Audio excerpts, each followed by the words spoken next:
Shalom, apa kabar Bapak Ibu terkasih dalam Tuhan? Kabar Bapak Ibu pastilah kabar damai sejahtera, kabar baik-baik saja. Itu merupakan doa dan harapan saya. Pagi hari ini saya rindu menyampaikan firman Tuhan tentang ujian iman yang terambil dari Matius pasal yang ke-15 ayat yang ke-21, saudara terkasih. Dalam pembacaan firman Tuhan itu, saudaraku, dicatat bahwa Yesus sedang menyingkir ke daerah Tirus dan daerah Sidon setelah ia bersoal jawab dengan beberapa orang Farisi dan ahli Taurat. Saudaraku terkasih, juga dicatat di dalam Matius pasal yang ke-7 ayat yang ke-24 sampai ayat yang ke-30 bahwa Yesus tidak ingin diketahui oleh orang lain kehadirannya di sana.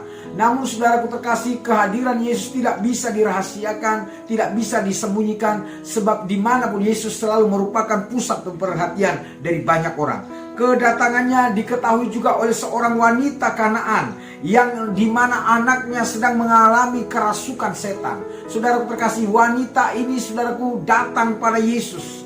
Dan saudara, kisah menariknya mengingat perempuan ini adalah wanita Kanaan, saudaraku, golongan orang kafir, di mana saudaraku terkasih, orang-orang Yahudi tidak bergaul selain daripada orang-orang mereka sendiri, tidak bergaul kepada wanita-wanita atau kepada orang-orang lain.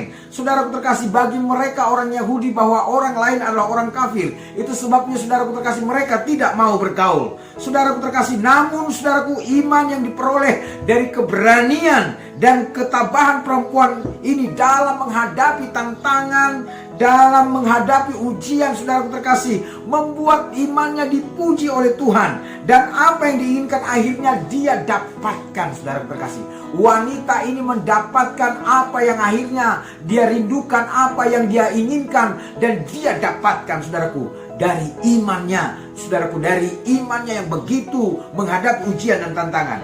Dan saudaraku, dari kisah ini kita dapat melihat ada beberapa ujian iman yang dilalui oleh perempuan ini, yang dilalui oleh perempuan Kanaan ini, dan seringkali kita juga mengalaminya. Apa itu, saudaraku terkasih? Yang pertama, ketika Tuhan seolah-olah diam pada dia. Tak ada yang lebih menyakitkan daripada saudaraku terkasih tidak dipedulikan oleh seorang yang sangat kita harapkan bisa menolong, bisa membantu kita. Hal yang sama, saudaraku, dialami oleh wanita ini, dialami oleh perempuan Kanaan ini.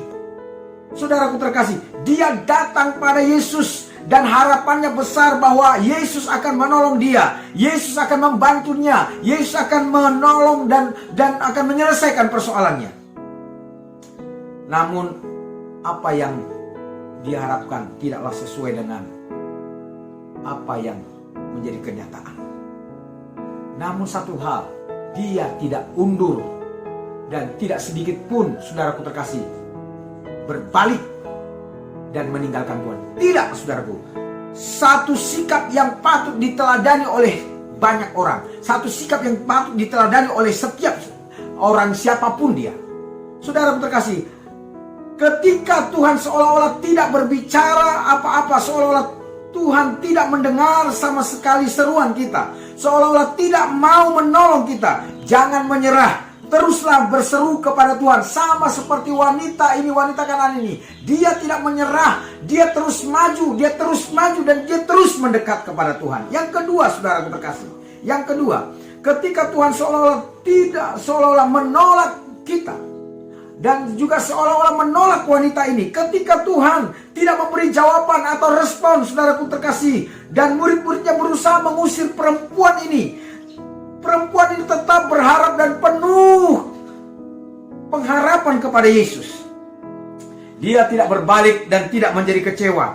Dia terus berada di tempat itu, akan tetapi ujian iman selanjutnya datang padanya, yang harus dilalui oleh perempuan ini. Kali ini, saudaraku terkasih, Yesus membuka suara, Yesus membuka mulutnya dan berkata soal sebuah pernyataan yang dinyatakan kepada perempuan ini. Karena kalimat yang diucapkan oleh Yesus bernada penolakan, saudara terkasih.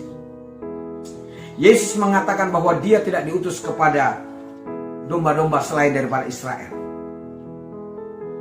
Suatu penantian dan pengharapan yang lagi-lagi menyakitkan, seolah-olah Yesus menolak memberikan pertolongan.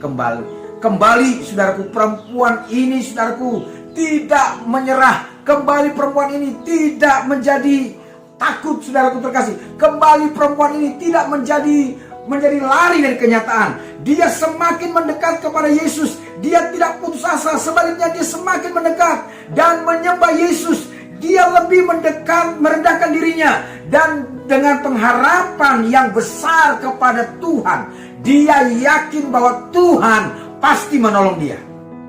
Bukankah pun seringkali kita merasa ditolak oleh Tuhan, dan sepertinya Tuhan memalingkan wajahnya dan tidak memberi jawaban pertolongan sama sekali? Namun dalam keadaan itu seolah-olah Tuhan tidak menjawab, seolah-olah Tuhan tidak mendengar, seolah-olah Tuhan tidak mengabulkan doamu, tidak mendengarkan permohonanmu. Jangan menyerah, jangan takut, saudaraku terkasih. Jangan pernah bimbang, jangan pernah khawatir, saudaraku terkasih. Karena dalam keadaan seperti ini Tuhan sedang mengujimu, Tuhan sedang menguji kesabaranmu, Tuhan sedang menguji kita. Itu akan membuahkan hasil pada akhirnya nanti bila sudah tiba saatnya. Yang ketiga, saudaraku terkasih, ketika Tuhan seolah-olah merendahkan diri dan mempermalukan. Saudaraku, ujian yang ketiga dilalui oleh wanita ini. Ketika dia direndahkan dan dipermalukan, Matius mencatat bahwa ketika perempuan ini semakin mendekati Yesus dan menyembah Yesus, Yesus menjawab bahwa tidak patut memberikan makanan kepada anak-anak anjing. Tidak patut memberikan makanan kepada kepada anjing, saudaraku terkasih.